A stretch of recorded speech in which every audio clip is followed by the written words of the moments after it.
हर मुश्किल घड़ी में पत्नी बनकर मैंने साथ दिया था तुम्हारा नीरज। पर आज मैं केवल तुम्हारे लिए घर की बहू हूँ। मुझे सब याद है, पर तुम सब कुछ भूल गए। कितना प्यार करते थे तुम मुझसे। अब तो तुम उस प्यार पर भी शक होने लगा है। रंग मैंने नहीं, तुमने बदला है। आज तुम मुझे छोड़कर वापस अपने परिवार के हो गए। बोलते बोलते निशा फपक फपक कर रोने लगी। पर उसे चुप कराने की जगह नीरज उसे अकेला छोड़कर चुपचाप कमरे से बाहर निकल गया। कमरे में बिल्कुल खामोशी सी छा चुकी थी। निशा को पता था कि कोई नहीं आएगा उसे चुप कराने के लिए, इसलिए उठी, बाथरूम में जाकर अपना मुंह धोया और बाहर आकर अपना सामान पैक करने लगी। अपना सामान लेकर घर के बाहर निकली, पर बाहर घर के सारे सदस्य बैठे थे। किसी ने उसे रोका तक नहीं। बाहर आकर ऑटो पकड़कर वहां से अपने मायके के लिए रवाना हो गई। ऑटो में बैठी बैठी उसे अपने बीते दिनों की बातें याद हो आई, जब शादी होकर नीरज की दुल्हन बनकर इस घर में आई थी। नीरज के परिवार में उसके माता पिता, बड़े भाई भाभी और एक छोटी बहन थी। शुरुआती दौर काफ़ी अच्छा बीता था, पर असल समस्या शुरू हुई थी नीरज की नौकरी छूट जाने से। छोटे छोटे खर्चों के लिए निशा और नीरज को 10 बातें सुना दी जाती थी, पर फिर भी दोनों पति पत्नी चुप रहते थे। कई बार तो दोनों अपनी इच्छाओं को मारकर मन महसूस कर रह जाते थे। निशा की स्थिति तो घर में नौकरानी की सी हो गई थी, क्योंकि अधिकतर खर्चा भैया भाभी करते थे। इसलिए सास ससुर भी बड़े भैया भाभी की ही सुनते। एक दो बार नीरज ने अपने माता पिता से मदद की मांग की। नौकरी तो आसानी से मिल नहीं रही है, नया बिजनेस शुरू करना चाहता हूँ, पर पर माता पिता ने किसी भी मदद के लिए साफ मना कर दिया। ऐसा नहीं था कि उनके पास पैसे नहीं थे, पैसे थे, पर नीरज और निशा के लिए नहीं। जब नीरज के पापा ने अपने गांव की प्रॉपर्टी बेची थी, तब भी नीरज ने कहा था, लेकिन पापा ने बड़े भाई को प्लॉट खरीदने में मदद कर दी। छोटी बहन की शादी के लिए खर्चा रख लिया, पर नीरज को खर्चा देने से साफ इनकार कर दिया। तेरा क्या भरोसा, तू कुछ करता तो नहीं, पैसे डुबो देगा। तुझे कोई पैसों का तो मोल नहीं है। जब नीरज ने अपनी माँ से कहा, तो माँ ने भी पिता की बात का सपोर्ट किया। पर आप मुझ पर विश्वास तो कीजिए, मैं सचमुच अपने पैरों पर खड़ा हो जाऊंगा, और जैसे ही बिजनेस सेट हो जाएगा, मैं आपके पैसे भी चुका दूंगा। नीरज एक तरह से गिड़गिड़ाते हुए बोला, ना बाबा ना, मुझे तो बिल्कुल भरोसा नहीं है। अपने बुढ़ापे के लिए भी तो कुछ रखना ही पड़ेगा हमें। हमारे पास तो नहीं है तुम्हारे बिजनेस के लिए पैसे। इतना ही बिजनेस का शौक चढ़ा है तो अपने ससुराल वालों से मांग लो। इसके आगे नीरज कुछ कह ना पाया और चुपचाप अपना सा मुंह लेकर कमरे में आ गया। कमरे में निशा सारी बातें सुन रही थी। उसने नीरज से कहा, आप बुरा ना मानो तो एक बात कहूँ? हाँ कहो। आप बिजनेस शुरू करना चाहते हो ना? हाँ करना तो चाहता हूँ, लेकिन क्या करूँ, पैसों का बंदोबस्त नहीं हो पा रहा है, और ऐसे में कोई प्रॉपर्टी भी नहीं है कि जिस पर मुझे लोन मिल जाए। तभी निशा बोली, एक तरीका है, अगर आप बुरा ना मानो तो। वह क्या? नीरज ने पूछा तो निशा बोली, क्यों ना हम हमारी ज्वेलरी बेचकर बिजनेस में लगा दें। नहीं नहीं, फिर तुम्हारे पास क्या बचेगा? अरे जब बिजनेस सेट हो जाएगा तब नई खरीद लेंगे, पर अभी तो काम धंधा जरूरी है ना। हाँ यह भी सही है। नीरज को निशा की बात जच गई। जब नीरज ने इस बारे में अपने माता पिता से बात की, तो गुस्सा होते हुए पिताजी ने जवाब दिया, जो ज्वेलरी तेरी पत्नी के पास है ना, वह हमारी चढ़ाई हुई है। हमारे परिवार की ज्वेलरी तो बेचने की जरूरत नहीं है, वह जल्दी हमें दे दो। लेकिन पापा, उसे भी तो हमने निशा को शादी में दी थी ना, तो वह तो उसका स्त्री धन हुआ ना। काहे का स्त्री धन? हमने अपनी जिंदगी भर की कमाई से खरीदा था। इस पर तुम्हारा कोई हक नहीं है। उसे तो तुम हमें वापस कर दो। अब की बार माँ ने कहा। अपने माता पिता की बात सुन नीरज वापस अपने कमरे में आ गया। आप फिक्र मत कीजिए, मेरे माता पिता ने जो गहने दिए थे ना, हम उसे बेचकर अपना काम धंधा शुरू कर देंगे। और आखिर ऐसा ही हुआ। निशा ने अपने माता पिता के दिए हुए गहने बेचकर नीरज के साथ गारमेंट्स बिजनेस की शुरुआत की, जबकि ससुराल वालों के दिए गहने ससुराल वालों ने वापस ले लिए, यह कहकर कि तुम पर भरोसा नहीं है, कहीं तुम इनको भी बेच दो तो। दोनों पति पत्नी मिलकर अपने बिजनेस को बढ़ाने में लग गए। निशा दिन में घर का काम करती और फ्री समय में जाकर नीरज के साथ बिजनेस संभालती। भगवान की कृपा से दोनों का बिजनेस काफ़ी बढ़ने लगा। नीरज की तरक्की देखकर अब माता पिता और परिवार वाले उसे भी तवज्जो देने लगे, लेकिन सिर्फ नीरज को। उनके लिए निशा की कोई खास वैल्यू नहीं थी।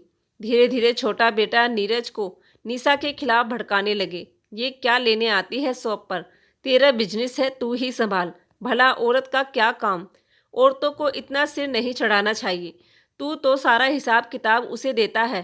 धीरे धीरे नीरज उनकी बातों में आने लगा और इसका असर यह हुआ कि नीरज और निशा में झगड़े होने लगे। यह झगड़े कई बार बहस का रूप ले लेते। जितना निशा नीरज को समझाना चाहती, उतना ही नीरज को यह लगता कि निशा उसके माता पिता और परिवार के खिलाफ बोल रही है। और आज यही हुआ। सुबह निशा अपने कमरे में भी जरूरी चीज चेक कर रही थी तो सास ने देख लिया और बाहर आकर नीरज को दिखाने के लिए खुद चाय बना के ले आई और कहने लगी, ले बेटा चाय पी ले, देर हो रही होगी। अरे माँ, आप क्यों बनाकर लाई हो? अभी निशा बना देती ना। अब बेटा क्या बताऊं, हमारी तो किस्मत ही खराब है। बहू के होते हुए भी चाय खुद बनाकर लानी पड़ रही है। वैसे भी जहां घर में बहुएं पहले से सर चढ़ जाती है, फिर उसे घर का काम थोड़ी ना होता है। और यहाँ तो तूने उसे पूरी ऐशो आराम की जिंदगी दे रखी है। अपनी माँ की बात सुन नीरज गुस्से में कमरे में गया और निशा से कहने लगा, यह क्या हरकत है? बहू के रहते भला माँ चाय बना रही है, शर्म नहीं आती तुम्हें? निशा बोली, पर नीरज मुझे तो चाय के लिए किसी ने भी नहीं कहा। अगर कहते तो बना देती ना। तुम क्यों चाय बनाने लगी? ऐशो आराम की जिंदगी जो मिल गई है तुम्हें, अपने दिन भूल गई तुम। नीरज के मुंह से ये बातें सुनकर निशा को गुस्सा बहुत आया, साथ ही साथ दुख भी बहुत हुआ। पत्नी बनकर साथ ही दिया था और आज तुम उन लोगों के लिए मुझसे लड़ रहे हैं जिन लोगों ने तुम्हारा साथ कभी नहीं दिया। आज मैं केवल तुम्हारी नज़रों में एक बहू और कुछ नहीं। मुझे तुमसे कोई बकवास नहीं करनी। तुम्हारे रहते मेरा परिवार परेशान रह रहा है तो तुम्हारे यहाँ होने का क्या फ़ायदा? ठीक है, चली जाऊंगी मैं भी। हाँ, जहाँ जाना है चली जाओ, मैं भी तुम्हें कोई रोकने वाला नहीं। इतने में ऑटो निशा के मायके के गेट पर रुका तो निशा की तंद्रा टूटी। भारी मन से सामान उठाया और चुपचाप अंदर आ गई। उसे इस तरह दरवाजे पर देखकर उसके माता पिता पूछने लगे, क्या हुआ? इस तरह अचानक से कैसे? अपने माता पिता को इस तरह घबराते हुए देखकर निशा चुप हो गई। एक पल के लिए तो लगा कि जी भरकर रोए, पर नहीं। आखिर क्यों रोए? उसकी तो कोई गलती नहीं। इसलिए फिर से खुद को संभालते हुए बोली, कुछ नहीं पापा, बस एक पति को याद दिलाना है कि मैं उसकी पत्नी हूँ और बराबर की हिस्सेदार। और जिस बिजनेस पर इतना दम मार रहे हैं वो लोग, वो मेरी मेहनत की कमाई और मेरे माँ बाप का पैसा है और मैं उसे यूं ही नहीं उनके भरोसे छोड़ूंगी। इतनी आसानी से मैं नीरज को माफ़ नहीं कर सकती। वो मेरे साथ ऐसा व्यवहार नहीं कर सकता। मैंने उसका साथ तब दिया था जब खुद उसके माता पिता और परिवार ने उसका साथ नहीं दिया। अपनी बेटी का आत्मविश्वास देखकर माता पिता की जान में जान आई। पर तू करने क्या वाली है बेटा? पापा ने कहा।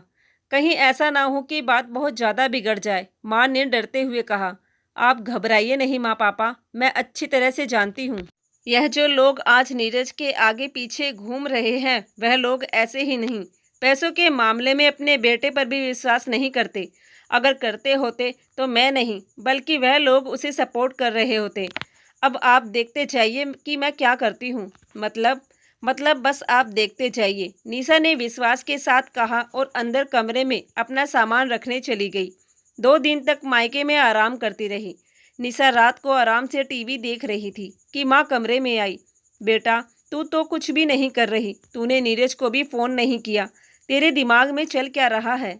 माँ ने निशा को फिर से टोका। ओह माँ, क्यों परेशान होती हो? थोड़ा उन लोगों को भी खुश हो लेने दो। पता नहीं क्या चल रहा है तेरे दिमाग में। मुझे तो कुछ भी समझ में नहीं आ रहा।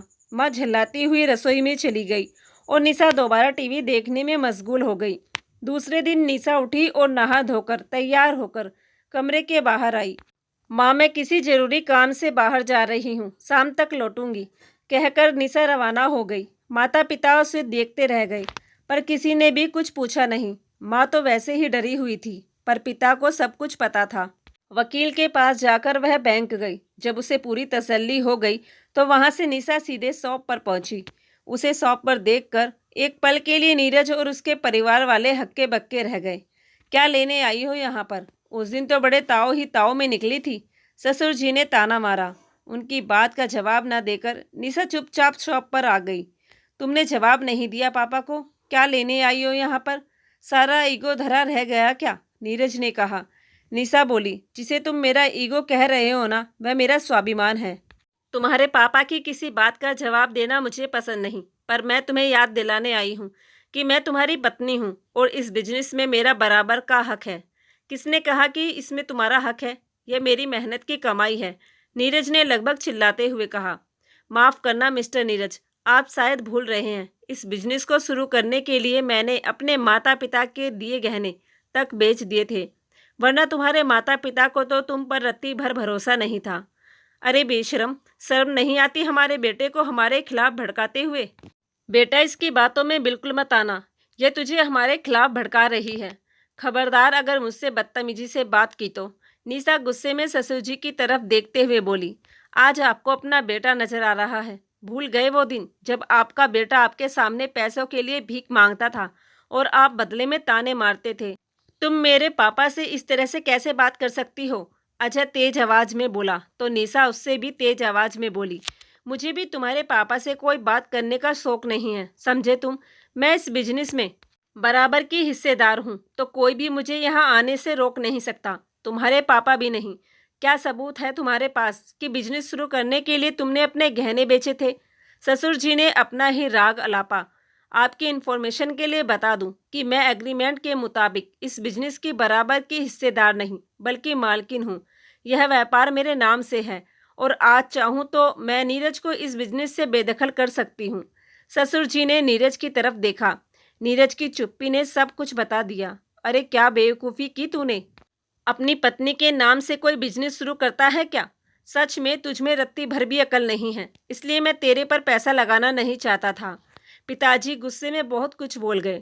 ये सुनकर नीरज दंग रह गया। पापा, मैंने आपके कारण अपनी पत्नी के साथ ये व्यवहार किया और आप ही मेरा साथ छोड़ रहे हो।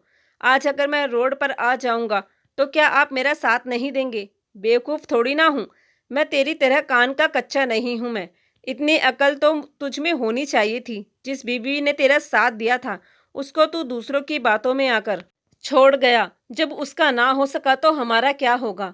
एक पल के लिए नीरज अपने पिता की बात सुनकर चुप रह गया। फिर उसने निशा से माफ़ी मांगी। मुझे माफ़ कर दो निशा, इन लोगों की बातों में आकर मैंने तुम्हारे साथ अच्छा व्यवहार नहीं किया। एक बार विश्वास टूट जाए तो दोबारा नहीं बनता और तुमने मेरा विश्वास तोड़ा है नीरज, पर मैं अपने रिश्ते को नहीं तोड़ रही। हाँ, पर यह जरूर है कि मैं बिजनेस भी तुम्हारे नाम नहीं कर रही। बिजनेस हमेशा मेरे नाम ही रहेगा। निशा के माता पिता ने उसे समझाया। पिता के समझाने पर निशा ने नीरज को माफ कर दिया और वापस अपने घर आ गई। लेकिन वह घर सिर्फ और सिर्फ निशा और उसके पति का था, ना कि ससुराल वालों का, क्योंकि निशा ने ससुराल वालों के साथ रहने से मना कर दिया था।